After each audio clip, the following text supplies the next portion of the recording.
At the secret Arctic biosystem station, an infection occurs, resulting in the deaths of 2 scientists, while a third suffers from unprecedented symptoms. The station's chief, Dr. Hadake, requests assistance from the U.S. Centers for Disease Control and Prevention. Dr. Alan Farragut learns that one of the infected is his brother Peter and agrees to fly to the station. His team includes his ex-wife Julia, colleagues Sarah and Doreen, and Major Sergio. Sarah must determine the extent of the infection. Julia is to find the cause, Doreen will check the experimental animals, and Sergio will analyze the life support systems. En route, Sarah learns from Doreen the reason for Alan and Julia's divorce. It turns out, Alan caught his wife with his brother. Since then, they have not communicated. The helicopter arrives at the station, where the number of infected has not changed, meaning the virus is not airborne. After dropping off the team, the helicopter leaves as it is based nearby. In total, 106 scientists from 36 countries work at the base, but Alan's primary concern is to see his brother, whose vital signs are critical. Julia begins taking samples, while the head of security tells Sarah that he is Dr. Hatake's adopted son and is ready to do anything for him. At that moment, it is discovered that Peter's blood is black. He attacks those around him but falls asleep after receiving a sedative. Doreen and Sergio inspect the laboratory where, according to security, experiments were conducted on rats, though they should have been on monkeys according to protocol. Their colleagues are examining bags with the bodies of the deceased, floating in a black liquid. But why is Peter still alive? While examining the rats, Doreen suddenly removes her protective suit. Now she is sure the virus is not airborne. At the same time, Sergio finds hairs in the sink drain, which Doreen immediately identifies as monkey hair. So why are they being lied to? Hatake assures Julia that Peter's field of work is mutagens and mutations, not viruses. Alan, meanwhile, examines his brother's cabin and finds a video diary. He shows Sarah a gesture Peter makes in the video. Their code, meaning, run away from here immediately. But then an alarm sounds, and the scientists discover Peter's disappearance and a hole in the ceiling. The security team goes in search of the fugitive. Meanwhile, Doreen and Sergio find a sealed section with hundreds of monkey cages, the doors of which have been broken from the inside. Suddenly, a small macaque attacks Doreen, which Sergio knocks out. But the animal's appearance is very unusual. At the same time, in a pipe, they find the body of one of the guards with a severed arm. Alan asks to lock all the base inhabitants in their rooms. Sarah suggests that the virus might be prehistoric, and Julia finds an unknown strain of it. Sergio sets up an individual antenna and communicates with someone on the mainland, after which he sees a large number of frozen monkeys around. Returning, he informs Hatake that their employers are unhappy with the doctor. The scientists realize that the virus does not kill the infected, but transforms them into something else. Using the severed arm of a guard, Peter gains access to the solarium. From there, screams are heard and blood splatters on the windows. The scientists attacked by Peter say he pressed his mouth against them, as if he wanted to pass something on. 3 of those he communicated with managed to escape. The security brings in the files of the 3 missing people, whom no one has seen since the escape. Alan suggests searching all the rooms.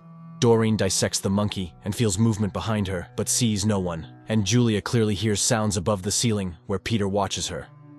The isolated station scientists are outraged by their detention, while Alan's group enters the room of the first missing person.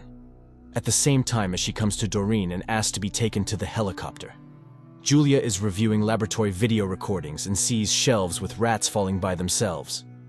The guards catch the second fugitive, after which Alan is forced to explain the full danger of the virus to the world.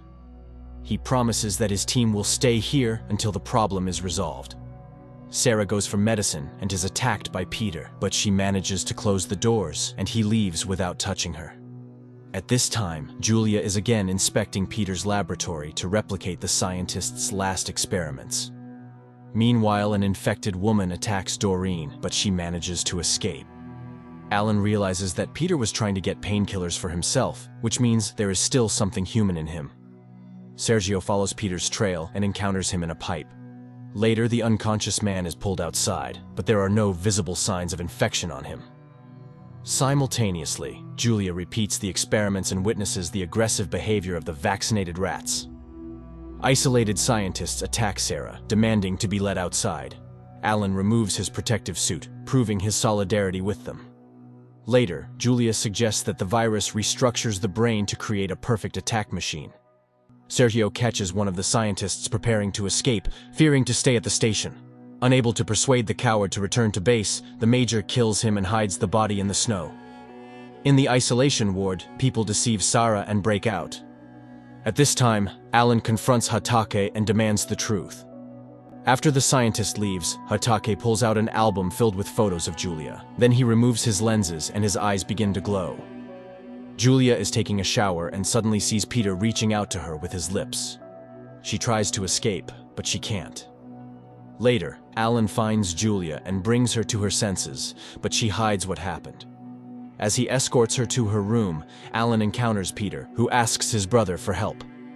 32 hours pass, and there is still no solution to the problem, which frightens people. Then, Hatake sees Alan taking his brother for a full examination and expresses concern about his possible escape. But Alan reminds him that his brother surrendered himself, unlikely to run anywhere. Nonetheless, Hatake insists on transferring Peter to Level 0R. Alan approves turning it into an isolator when Julia suddenly notices changes on her skin in the mirror. But it turns out to be just visions. While the men are discussing the setup of the isolator, one of the infected women approaches them asking for help, but a guard shoots the woman. Alan instantly rushes to help, removing the bullet right in the corridor, thus saving her life. He is outraged by the guard's action, but Hatake defends him. At the same time, Julia notices Peter's lips moving, but she is distracted by Alan's arrival, who instructs his team to prove the transmission of the virus from a monkey, which will help create a vaccine. Later, Julia notices Sarah's tremor, but Sarah dismisses it as fatigue. Doreen and Sergio discover the disappearance of a monkey. The angry woman wants to go to Hatake, but Sergio promises to find another monkey. Julia takes blood from Peter and expresses her regret about what happened to them. At the same time, Sergio shows Doreen a cemetery of frozen monkeys, and the woman notices the fear on their faces. She tries to find out who Sergio really is while he takes samples from their bodies. Sarah shows Julia an enzyme she isolated, which can identify the infected. Julia suggests testing it on herself, but Sarah goes to report the achievement to Alan.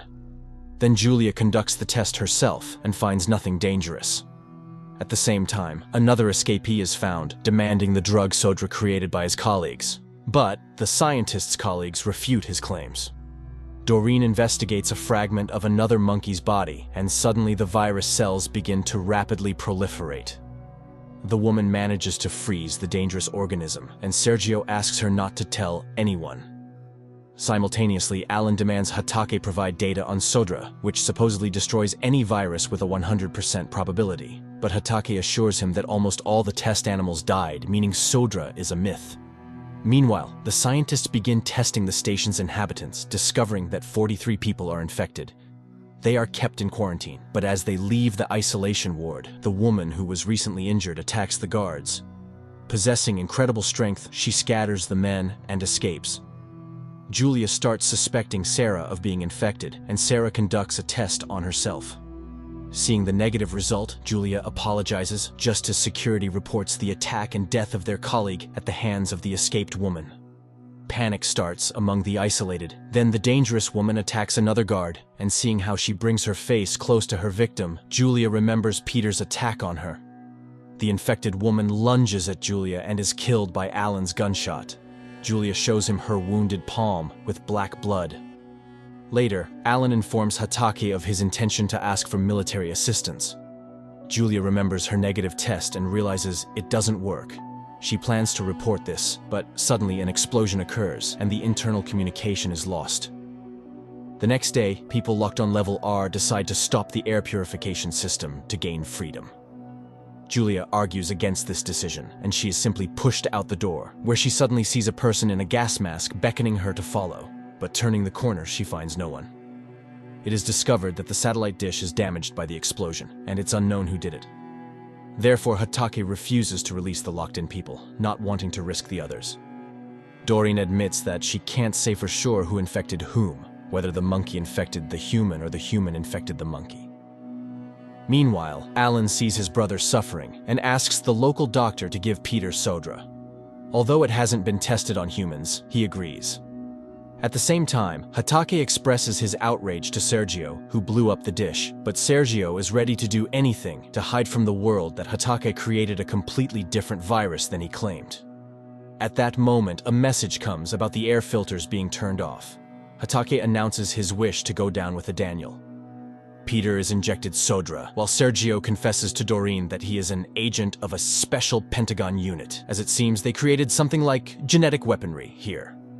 At the same time, downstairs, Julia is attacked by one of the infected, but she is saved by an unknown person who turns out to be a woman named Jay, and she is one of the scientists working at the station. Peter's condition stabilizes, but he does not regain consciousness. Alan talks to him, recalling their terrible childhood when the boys had to defend themselves from their cruel alcoholic father. Back then, Peter was his support. Sarah has to admit to one of the station's inhabitants that she has cancer.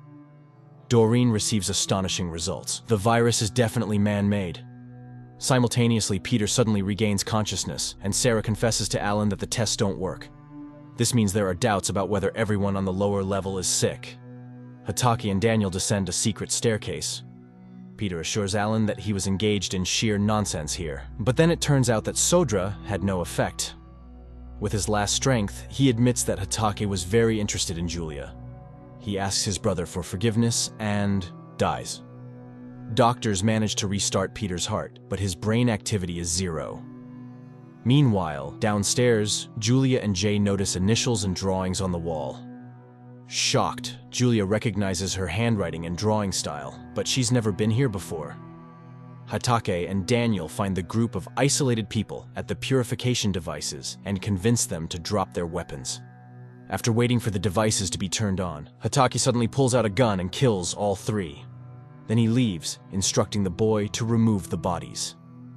At that moment, Doreen tells Sergio that, according to her research, there has been a fusion of the virus DNA with human DNA. And it's an entirely unknown chain. It turns out that the people who developed the virus want to change humans from the inside. She plans to show this to Alan, but Sergio suddenly injects her with a drug, causing her to lose consciousness. Simultaneously, Hatake encounters an infected person in the corridor, but the latter suddenly retreats from him, as if afraid of the man. In the laboratory, Sergio knocks down shelves with rats on Doreen and leaves. After that, he burns the bodies of the dead monkeys and reports to his employers about the completion of the mission and readiness for evacuation. But in response, he receives an order to find and detain Dr. Feet. Only the boy has never heard this name before. However, he suddenly hears the screams of the burning monkeys. Alan reports that Sodra actually works on the virus, meaning that it might be possible to try to cure the isolated and infected. Simultaneously, Sergio tries to find Dr. Fit in the station's network, but without success. Daniel catches the major in the act and starts suspecting Sergio. At the same time, Hatake inflicts a knife wound on himself.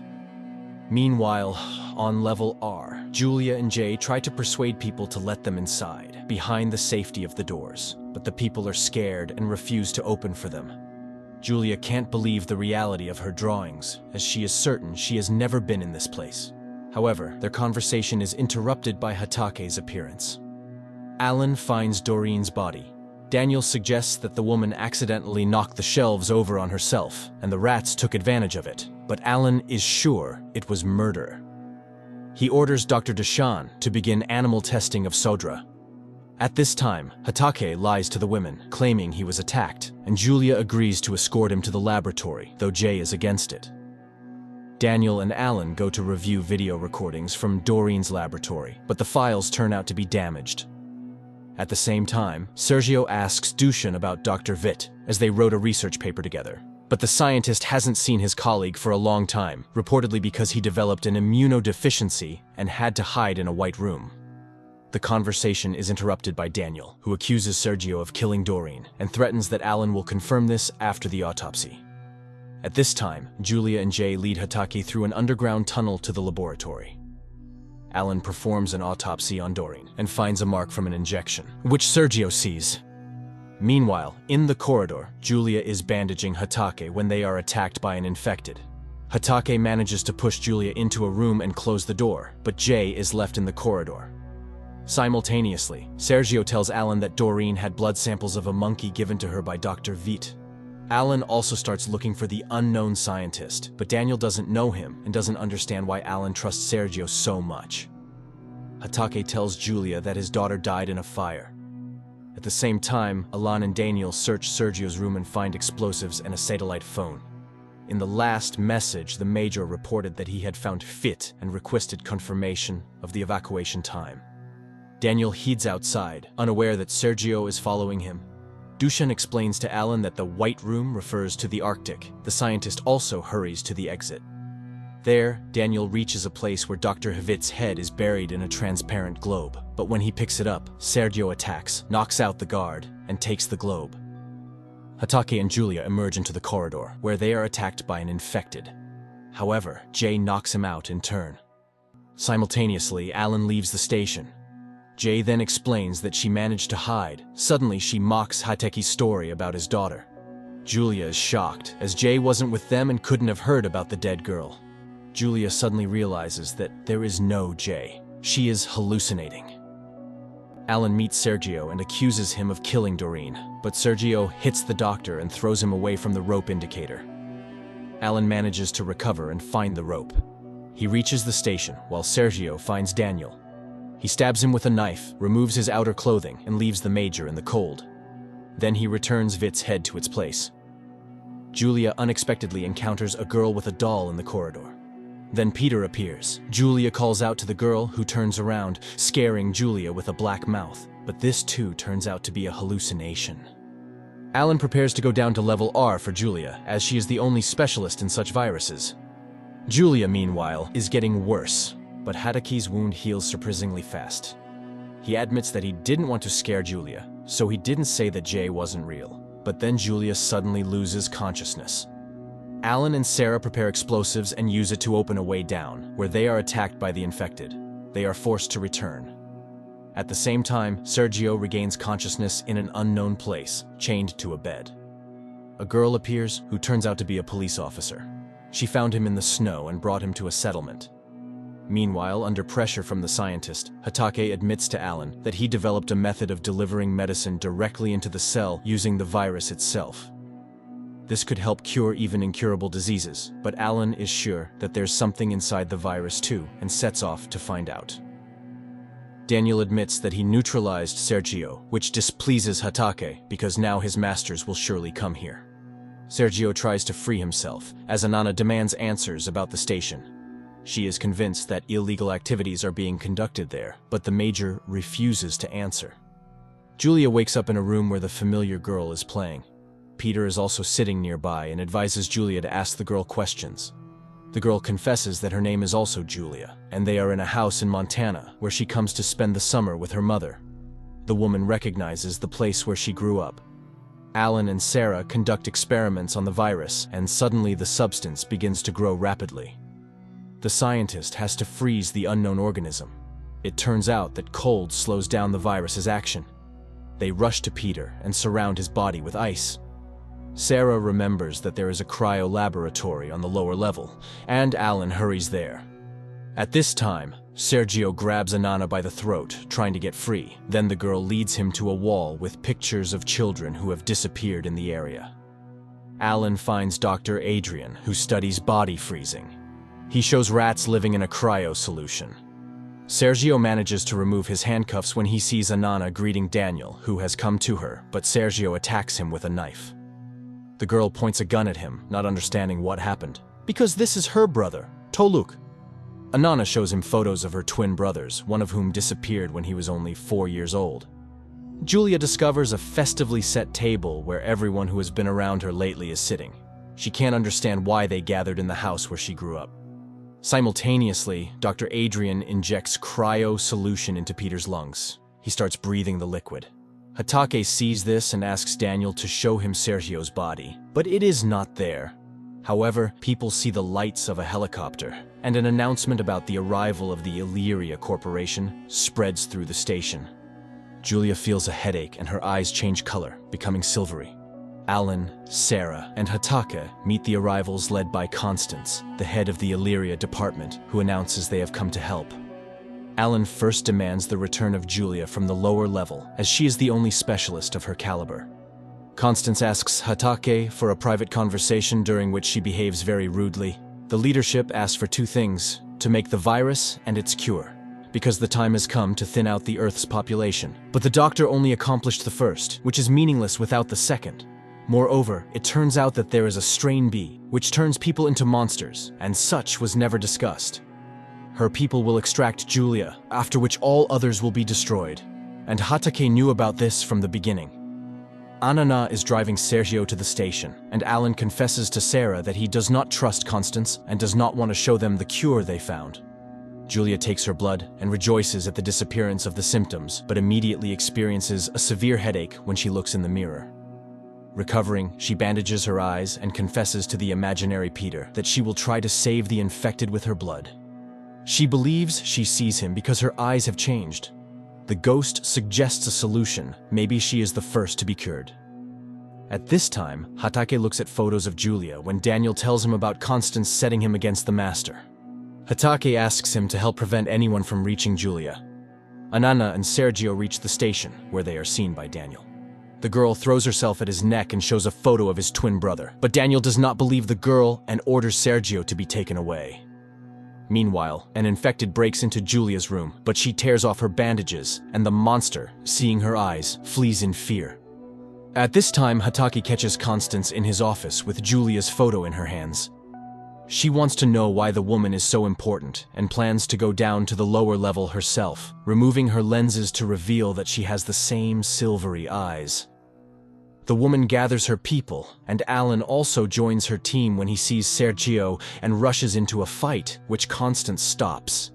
She beats him for killing the scientist she needed. It turns out she sent him to follow Hatake, but he messed everything up, and still, she loves him but refuses to remove the handcuffs. Hatake goes down to Julia, and she tells him about her eyes. He puts a bandage on her and asks her to come with him because only he can protect her.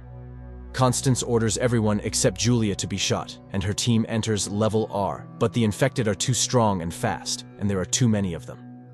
The soldiers start dying one after the other, so the woman orders a retreat, convinced that Julia is either dead or turned into a monster.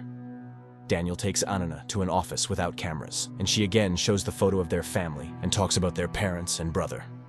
At the same time, Hatake is bringing Julia to his office, where Daniel and Anana, who accuses Hatake of child theft, are already waiting. The guard orders Julia to be taken to the laboratory, while he stays with the master. Julia in the laboratory takes out contact lenses given to her by Hatake when Alan enters. He is happy to see her, and all signs of the disease have disappeared, except for the silver eyes. And none of them know that the infected have found a way to the upper levels. At the moment, they are making their way through the ventilation, while Julia tells Sarah and Alan that Hatake saved her. Then an alarm sounds, and Alan goes to the warehouse, where an infected climbed for some reason. He and Daniel find spoiled food and realize that the infected intended to contaminate it. Sarah takes blood from Julia, and she shows her eyes. Constance examines the photos found at Hatake's and cannot understand Julia's value. Alan, trying to figure out how Hatake extracted her from Level R, is concerned about Julia's safety. If Constance learns she has overcome the virus, Julia will be immediately taken to Illyria for research. Constance bursts into Julia's room and orders her capture. To Alan, who arrives, she declares that Julia now belongs to the corporation. Daniel dresses Anana in a station staff uniform and leads her to the room where Sergio is held. The girl intends to obtain lists of all the kidnapped children, but the Major advises her to run away. He confesses that he is a murderer and child kidnapper. Anana leaves, dropping a medical needle. Constance interrogates Hatake about what he did to Julia, why her eyes are like theirs, but the doctor assures her that it's all a natural mutation. At this time, Sarah admits to Alan that there are no new components in Julia's blood. And Julia herself is escaping into the ventilation system, which is immediately reported to Constance, who orders to find her and continues to interrogate Hatake about his interest in Julia. She is moving through the ventilation duct when an infected catches up with her but, after sniffing, leaves. Alan asks a guard to bring some substances for their work. and Sergio removes his handcuffs using the needle. Meanwhile, Daniel escorts his sister to the exit because he intends to stay and correct what he did under Hatake's leadership. Anana gives him a photo and leaves. Alan is making an explosive device when Julia reaches the laboratory and talks to her friends through the grate. The scientist asks her to free Hatake so he can regain control of the base when they kill Constance. They then call the boss and offer to look at the results under the microscope. She leans over the eyepiece when her guard begins to suspect something and pushes the woman away just as the explosion happens. An alarm is activated, and Alan and Sarah flee and hide in another room. Then, Constance's voice is heard on the radio, announcing she was not hurt in the explosion but is very angry. She orders the doctor to surrender, or she will kill Peter. Alan is about to comply with the demand when Sarah notices a sonic cannon and suggests using it. Julia reaches Hatake and frees him. He insists she hide, and when she refuses, he knocks her out with an injection. Anana catches Sergio at her snowmobile. The boy tries to start it without a key, and they get into an argument. Their heated exchange is interrupted by Constance's guards. Sergio orders the girl to escape while he surrenders. Julia regains consciousness and finds her childhood photo with Hatake. Alan confronts Constance, who disconnects Peter and orders Alan's execution, but then the sonic cannon is activated by Sarah. Infected emerge from the ventilation, taking Peter away, while Hatake leads Alan away. They discover Julia's disappearance. She has fallen into Constance's hands, who orders her preparation for transport. Daniel finds Hatake and informs him of this. The doctor asks him to take care of Julia's liberation, which Constance takes upon herself. Meanwhile, Julia is bound and placed in a wooden crate. Hatake confronts Constance in her room. Their conversation reveals they were once close. Constance accuses him of betraying their vows to save his daughter. She shows the photo taken from Julia, triggering Hatake to attack her. Later, Daniel restores order on the base, arresting Constance's remaining people and freeing Julia, who doesn't understand why her blood has no antibodies. Hatake places Constance's head in a glass globe. The next day, Alan, Sarah, and Daniel capture an infected and take him to the cryolaboratory. It remains a mystery where the rest went after kidnapping Peter, as Level R is completely empty. Hatake admits there is another level below where the original virus samples he created are stored. Alan can't accept that Hatake willingly agreed to create an apocalyptic virus for a corporation, which is a crime against humanity. But Hatake fears things will get even worse, as Illyria will send an army. Then Alan suggests going down to destroy the virus, while Daniel looks for ways to get there. Hatake confesses he knew Julia's mother, and the photo was taken when he visited them in Montana. Constance's surviving assistant is put in a cell with Sergio, and Daniel accesses Level X, where all the infected behaving like a swarm with Peter as the leader are located. In the cryolab, scientists discover that cold affects the infected like a sedative. Constance's assistant tells Sergio that a squad was sent to destroy the entire village following Anana's trail. Alan develops a plan to shut off the power supply, causing the base's air temperature to drop. Then they can go down and destroy the virus. The group begins to execute the plan. Alan and Julia descend via Hatake's private staircase, while Sarah and the doctor turn off the electricity and cold air flows inside. Then, Sarah confesses to Hatake that she will soon die. Sergio, taking advantage of the power outage, opens the cell doors. Meanwhile, Julia and Alan reach Level X, see the frozen zombies, and walk past them. They find themselves in a storage room, astonished by the abundance of vials. It turns out that strains of all the most dangerous diseases ever on Earth are collected here. At the same time, Sergio kills a soldier and takes his clothes. When it's time to turn the electricity back on, Sarah loses consciousness. Julia finds an empty vial of the virus. The infected begin to wake up, and the pair has to leave empty-handed. Daniel catches up with Sergio, who tells him about the danger to Anana's village. The men set off. Alan and Julia struggle to get through the reviving zombies and then see another level below marked with Julia's initials. The pair descends and discovers Julia's house. Anana goes out to meet Sergio and Daniel. She saw 3 snowmobiles and now knows these are the killers. The trio races to the village. Meanwhile, at the base, Alan can't understand why an exact replica of Julia's house is built here. Anana, Daniel, and Sergio arrive at the village and see its residents being herded into a van, apparently to be burned alive. Sergio, using his uniform, leads Anana as a prisoner to the van, presenting Daniel as his man. As they approach, Anana's brother sees his duplicate and stops in astonishment.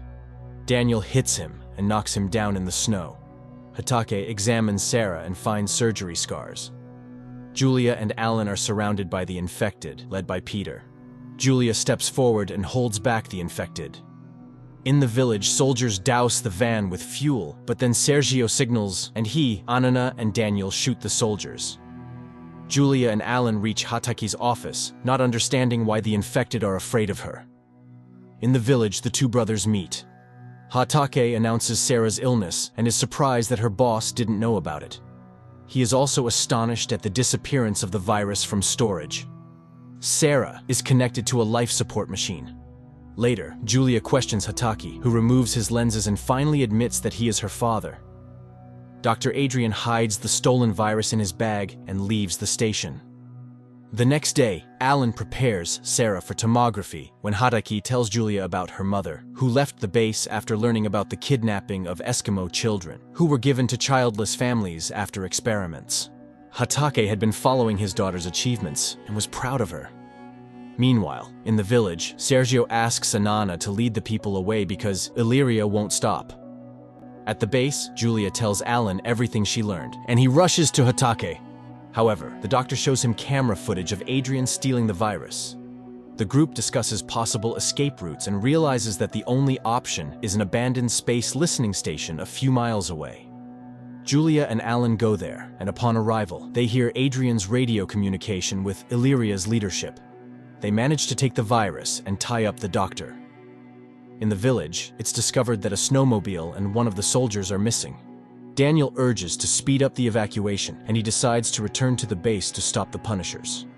In the laboratory, Hatake shows Sarah anomalies in Julia's blood that she hadn't noticed before.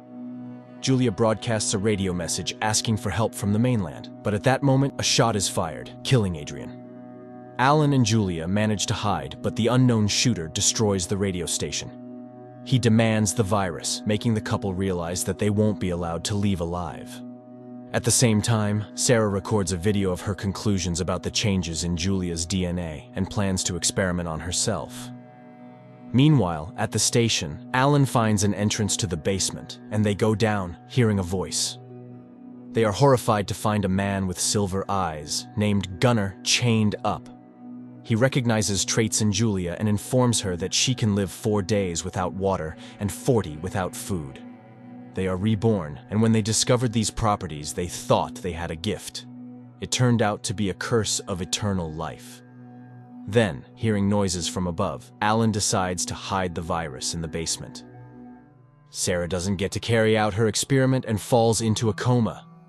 In the basement, Gunnar confesses to Julia that Hatake chained him there 29 years ago, and when he asks to be freed, he means death. Julia attempts to cut the chain, but Gunnar impales himself on the cutters and dies. Then, an Illyria cleaner catches the pair, drags them upstairs, and, not finding the virus, demands it at gunpoint.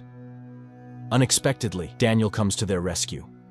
Alan sets the building on fire, confident that the virus will perish in the flames and the people return to the base. Julia tells Hatake that they were at the station and met Gunnar. The doctor admits that Gunnar was responsible for Julia's mother's death, for which he imprisoned him, and Illyria is controlled by 500 immortals. At that moment, Sarah starts dying. Hatake offers to do what she wanted herself. Meanwhile, it turns out that the virus was not destroyed but stolen by Julia.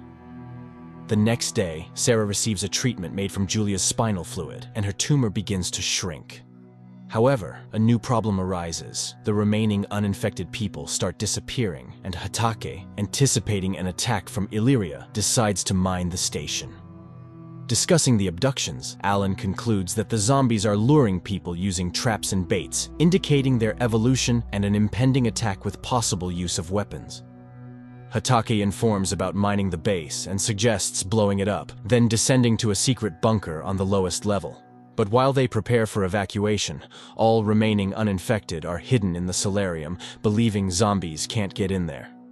Daniel feels slighted as his father didn't tell him about the secret bunker. However, Hatake asks for his help, and the boy conceals his feelings. Julia synthesizes a cure from the original strain and her blood, aiming to make the virus destroy itself. Alan becomes furious upon learning that the virus is with her, but Julia reminds him that this way they can save the infected. At this time, zombies are extracting blood from kidnapped humans, adding their infected blood to it. Hatake shows Daniel Julia's dollhouse, causing a sharp negative reaction in Daniel, who feels betrayed. Learning that Julia is Hatake's biological daughter, he becomes enraged and vows to destroy the base himself. At this time, Peter injects the infected blood into the fire suppression system and opens the main valve. Black liquid pours over people, turning them into monsters. Later, Alan discovers the disappearance of everyone they hid in the solarium. Julia notes that the infected acted intelligently and in unison, so Hatake insists on their complete destruction. But Alan and Julia advocate for treatment, especially since the means already exist. But how to administer it to the infected? Daniel comes to the help, having developed a portable sprayer that can treat the sick with freezing substances and administer the vaccine. Hatake and Julia descend to the infected and first treat Peter, then the others. People start to come to their senses. However, Sarah suddenly feels a headache, and Alan begins to worry that her cancer has returned. Peter also regains consciousness. Then, an alert about Illyria's arrival at the station is triggered. People start being lowered into the bunker. Daniel, Hatake, and Alan go to meet the military. They see many lights, which unexpectedly go out before reaching the station. The men approach and realize these are only drones. Then an explosion occurs, injuring Hatake, and parachuting attackers start to descend. Hatake is brought back to the base, and he insists on blowing everything up without waiting for the evacuation, because the most fearsome Illyria assassin, the Scythe, has arrived, and he is the worst of the immortals. Meanwhile, in the elevator where the last of the survivors are gathered, 3 soldiers enter, bringing joy to the survivors, thinking help has arrived. But downstairs, the same 3 soldiers exit the elevator, leaving behind a bloody mess. At this time, in the bunker, Sarah feels a severe headache, and Julia discovers she has symptoms of silver eyes. Realizing that they can't wait any longer, Daniel activates the explosives, but there is no explosion. The Scythe orders his subordinates to find the virus and destroy everyone on the base. Later, the Scythe contacts the leadership and receives orders to deliver the virus and Hatake alive. Daniel finds bodies in the elevator and prepares to take down the killer. Peter, gradually gaining strength and horrified by what he sees, realizes he too was a monster.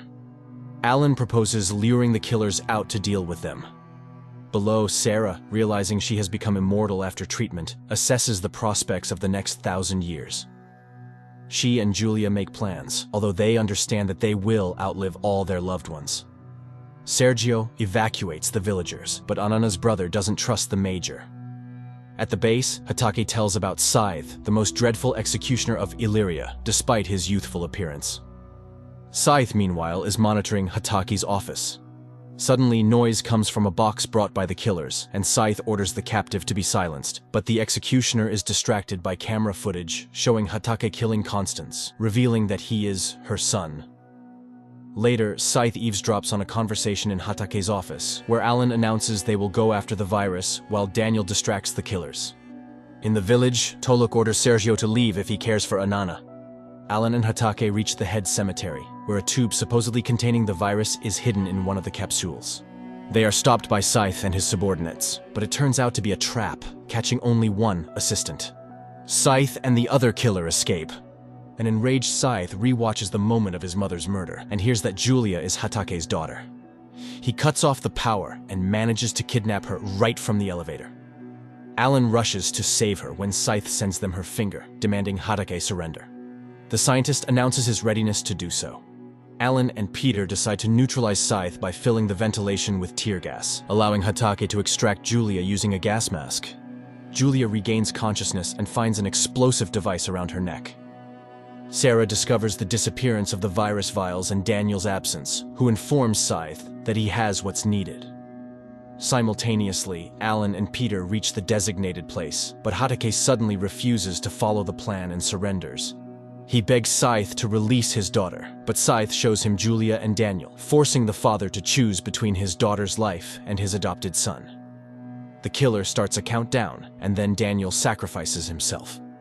Alan and Peter burst into the room and neutralize Scythe. Hatake weeps while Julia sees a video of the room where the executioner's assistant opens a box containing her mother. Julia demands to know where they are holding the captive, but Scythe only laughs in response. Then she goes to Hatake, crying over Daniel's body. The man confesses that he made the virus because he was threatened with his wife's death. Anana and Toluk search unsuccessfully for Sergio. In the bunker below, one of the doctors suggests Sarah have her tests checked, as she isn't feeling well. At the same time, Alan and Peter offer Scythe a trade. He tells them where Julia's mother is, and they will let him go. The boy laughs, as they clearly haven't watched the news. The brothers turn on a gadget and learn that the virus has somehow left the base and spread to a separate island. The men suspect Sergio, who at that moment loses consciousness, almost reaching the base. He wakes up inside. It turns out he was saved by Scythe's assistant, who has the virus and now needs help in clearing the base. The scientists gather to discuss the situation.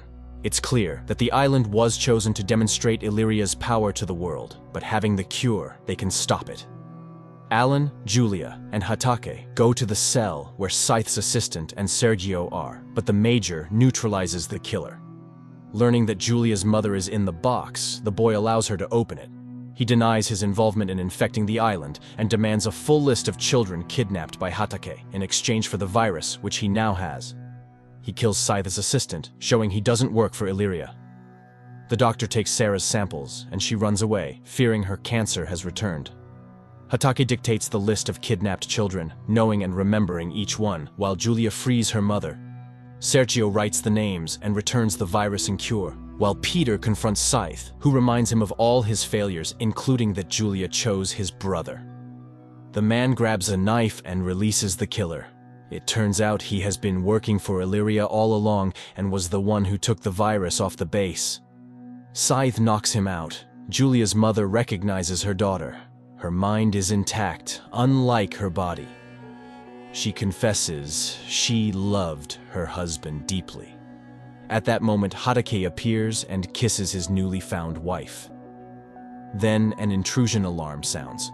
Hatake, Alan, and Sarah rush to the entrance, but it turns out to be Eskimos who heard the scientists needed help. Anana and Toluk learn about their brother's death when a bloodied Peter appears and reports Scythe's escape. Alan announces an evacuation and hands the virus to Julia, who kisses him goodbye. The doctor examining Sarah tells her that she's pregnant. People prepare to leave. Alan opens the gates, behind which Scythe appears with a detonator in hand. Alan screams, but an explosion occurs. The scientist, almost outside, remains unharmed while Scythe pulls Julia, holding the virus and cure, out of the fire. Julia's mother emerges from the flames, begging for her daughter's release, but Scythe kills her to the cries of the wounded Hatake. At that moment, an Illyria helicopter descends. Scythe drags Julia into it, and Alan throws in Constance's head. Seeing it, Scythe releases the woman. Alan jumps into the rising helicopter, but Julia, already shackled, hands him the virus container and pushes him out, asking him to find her. Falling into the snow, the scientist watches the helicopter fly away. Time passes. In a European city, Alan sits in a cafe reading a newspaper describing the virus's effect, turning people into predators. He receives a note with an address and leaves a customary sign on the wall before rushing to meet Peter, admitting he found Julia. Meanwhile, in a richly furnished office, a meeting of people with silver eyes begins, led by Julia. This concludes the first season.